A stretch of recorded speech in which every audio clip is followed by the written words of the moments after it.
പാറ്റർനോസ്റ്റർ ദേവാലയ സന്ദർശനത്തിന് ശേഷം ഞങ്ങൾ ഒലിവുമലയിൽ നിന്നും താഴേക്കിറങ്ങുകയാണ്. അവിടെ നിന്ന് ഞങ്ങൾ താഴേക്ക് നോക്കി. ജെറുസലേം നഗരത്തിൻ്റെ അതിമനോഹരവും അതിവിശാലവുമായ കാഴ്ച. ജെറുസലേം നഗരം എങ്ങനെ ചിത്രങ്ങളിൽ കാണുന്നുവോ അതേ മനോഹര ദൃശ്യം ഞങ്ങളുടെ നഗ്നനേത്രങ്ങളാൽ ഞങ്ങൾ ആസ്വദിച്ചു. ഞങ്ങൾ താഴേക്കിറങ്ങുകയാണ്. ഇനി ഓശാന വീതിയിലൂടെയാണ് ഞങ്ങളുടെ യാത്ര. എല്ലാവരും ഓശാന പാടിക്കൊണ്ട് ഓശാന വീതിയിലൂടെ സൂക്ഷിച്ച് താഴേക്കിറങ്ങി.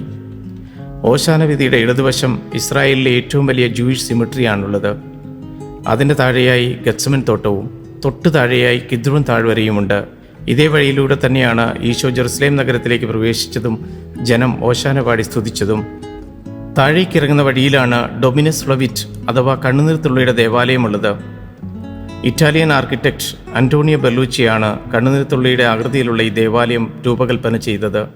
ഇവിടെ വെച്ചാണ് ഈശോ ജെറുസലേം നഗരത്തെ നോക്കി വിലപിച്ചത്. വിശുദ്ധ ലൂക്കോസിന്റെ സുവിശേഷം 19-ാം അധ്യായത്തിൽ ഈ സംഭവം വിവരിക്കുന്നുണ്ട്. അവിടെ ഞങ്ങൾ ദൈവത്തിന് നന്ദി പറഞ്ഞ് ദിവ്യബലി അർപ്പിച്ചു.